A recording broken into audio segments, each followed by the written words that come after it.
Hey, what is up, guys? It is Harrison Marin, the Millennial Entrepreneur. Now, in this video, I want to talk to you guys about, do you need sales training to make sales? Now, this is a pretty interesting question because there's a lot of yes and there's a lot of no. Now, I have had the good fortune of being sales trained. So what does that mean? I went through over a year of sales training. I got trained by Sandler sales trainers. I live over on Long Island. I went to my friend Lee over in Hauppauge, and her team trained me to be a sales assassin. But did I actually need the training? Well, I would say yes and no. I have a very interesting background where I came from bartending. And all I did was talk to people all day long. I would sell them drinks, I would upsell them food, right? Because the more money I sold, the more money I made. So selling to me was something that was almost built in me for the last 5, 6, 7, 8 years of my life, especially as I got more and more serious as being a bartender, where I started moving around jobs and really just climbing to the top of the chain. It was regular for me and this other guy, my buddy Pete, to be the number one salespeople in the restaurant because we were just constantly upselling. You want another round of drinks? Would you like dessert? Oh, you know what? You gotta try this too, right? It was just born in our blood. But did it help me? Now. Does it help me make more money now? And that is what I want to answer today. And do you actually need sales training? That's really what it comes down to, because I do great at sales, but maybe you are thinking about getting sales training, and what kind of sales training should you get? So before I get into this, hit the like button, hit the subscribe button so you never miss another opportunity to make more money for your business, and let's get into it. Now, the first thing I want to talk to you guys about is, are you a natural salesperson? This is pretty simple. It's either yes or no. You are either very good at sales naturally, you just happen to be able to talk to people.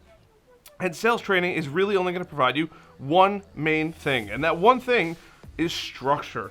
But other than that, if you're a born salesperson where you could just go up, talk to anybody, talk about something that you really enjoy, tell people the pros and cons of different things, right? For example, maybe you got a new car. Maybe you're telling other people about the car, whether it's good or bad.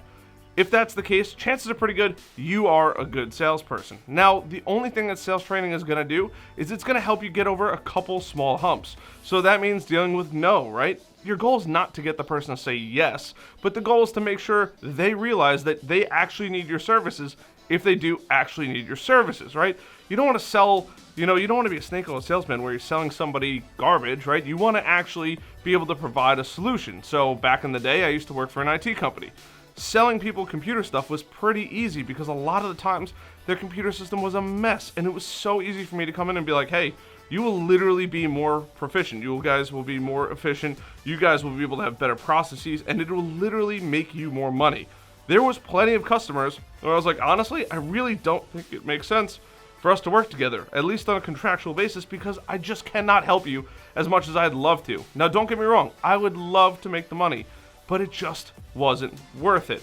I happen to be a natural salesperson. Those sales trainings helped me get through just a variety of different things, right? Getting comfortable with money, talking about things that made other people uncomfortable, what they called finding the pain, right? Figuring out why the customer is doing that. Why are they contacting an IT company about their IT? Is it really that bad? Right? If you get an arm injury, right? How long till you go to the doctor? How bad is it? The doctor has to figure it out, right? And if the doctor doesn't diagnose it correctly, right, they have to ask a million questions. Is it your shoulder? Yes. Does it hurt when you go like this? Yes or no? Like this? Yes or no, right? These are all things that doctors can ask to figure out if it's an injury in that area. Same thing when it comes to sales, especially at my old IT company, right? If they're like, hey, something's happening with the trucks, right? That doesn't involve me, right? They might have just gotten confused, called us, whatever it is. And this does happen. Weird things like this do happen. Now, the other side of things, if you are not a natural salesperson, should you take sales training? My immediate instinct is to tell you yes, but the question is, do you actually need it, right? Because if you're a good salesperson, right, and you just need that structure, but if you're not a good salesperson, the question is not should you get sales training or should you not? The question is more like, should you be in sales or should you not? Now, there's a lot of people that want to get their toes wet and say, yes, I want to go over to sales, or no, I don't want to do sales, right? And some people may be better fits for being a salesperson than others. But the easy answer is you should always get sales training. And this goes extremely well for LinkedIn and a variety of other things in your life, because you're going to learn how to negotiate a little bit. You're going to learn how to talk about numbers and be really comfortable in high pressure situations. But the biggest benefit out of it is just learning how to volley the conversation and move people through your process. The interesting part, and something that I always thought about, is, if you're a runner, right, anybody can run, but running shoes help. And that's the same principle, right? Anybody could try sales, and anybody could do sales. Now, some may be better runners or better salespeople than others, right?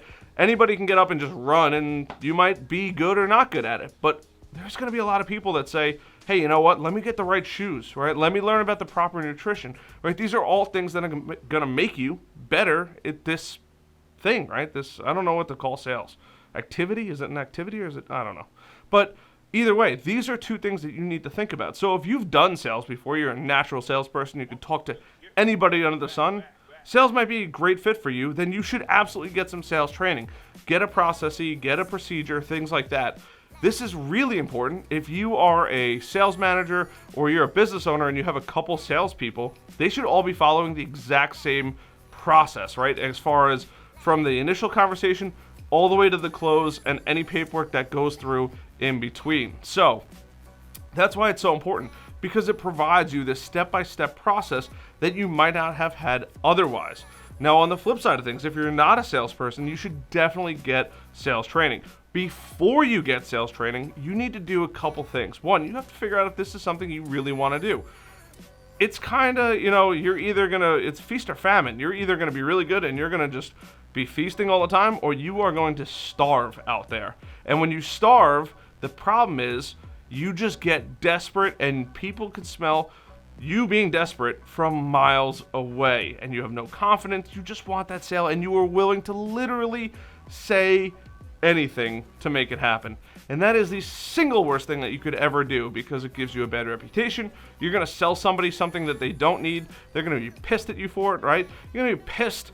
Let's say you need to tow a trailer, right? And you buy the wrong truck because the salesperson didn't know how to sell. They were so worried about commission, and they were so worried about getting you as a customer that you leave thinking you could tow your trailer, and you bought the wrong vehicle because the salesperson told you to get that because they were desperate. That is the worst possible thing you can do, because it will annihilate your reputation. So please, if you don't want to do sales, don't do sales. There's a million other ways to make money. You can do it with an online blog. You can do it with being an affiliate. There's so many ways. But please, don't get desperate in sales. It is the worst thing you can ever do. It's going to destroy your reputation. It's going to destroy the company's reputation. You're going to have a really aggravated customer. And here's the absolute worst part. It's going to be the most costly mistake you could probably make. So, get a process, get a procedure, try it out, but understand that you may or may not make sales, and it may or may not be the thing for you. Either way, totally fine. But definitely get sales training. Now, what can you do if you're on either side? How can you start doing that? Right? Well, there's a ton of different ways, and there might be different ways you want to do sales. I offer an online training course for LinkedIn, right? There's a ton of opportunity on LinkedIn, tons of ways to make sales, with people literally sitting at their computers and checking their messages on a regular basis. Personally, I love it, and creating content on there is incredible. But if you're not going to go do those things, what can you do today? What is something that you could do today to start your sales career? Well, there's a couple different things. One, you can go find a coach or trainer. There are tons of them out there. Go look for one that has a certification or a nationally recognized program. This is going to help you get jobs in the future, and it's going to have a proven method going through a process. That's number one. Number two, read a couple sales books. I don't particularly like Grant Cardone. He's just not my cup of tea. I think he's a little bit slithery, but his sales trainings and sales stuff actually isn't that bad. He has a great book, The 10X Rule, and I don't endorse it by any stretch of the imagination, but there's a lot of really good information in there that's going to help you get from point A to point B, at least getting you excited and ready for sales. That's ultimately what is the most important thing. If you walk away from this video and you're like, I can't wait to go start sales and start crushing it, then I did my job. I'm super happy, right? If you want to learn LinkedIn sales, it's a little bit of a more laissez-faire. You don't have to be so upfront and in people's faces. that's awesome. I welcome you to go check out my course. But if you're not one of those people, go check out the Sandler podcast. Go read a book, right? There's tons of sales books. Just go online, best sales books, and just start reading and learning what other people do. And once you have a foundation, right, go try to make a couple sales. Go try to sell something that you own to a friend and see how it goes. See what you like, see what you didn't like. And if you say, hey, you know what, I like this, go try a career out of it. You can make a lot of money. Commissions are a phenomenal thing. I encourage you guys to go try it out. My name is Harrison Barron, the Millennial Entrepreneur. I hope this video helps. Hit the like button if you did. Got something out of it, right? If you're going to go start sales, let me know in the comments down below. I'd love to keep up with you and see what kind of sales you guys do. If you're like, hey, this isn't for me, honestly, I don't know how you got to my channel, but either way, thanks for being here. I appreciate it. And heck, if you want to learn some more stuff about LinkedIn, I'm going to be throwing some podcasting stuff in. There's the podcast table right there. I still have yet to do my full unveiling of it, but check it out. Stay here. I'll be here with some new content. I'll see you guys on the next one. Hit the subscribe button. Don't forget to hit the like button. Until next time, peace.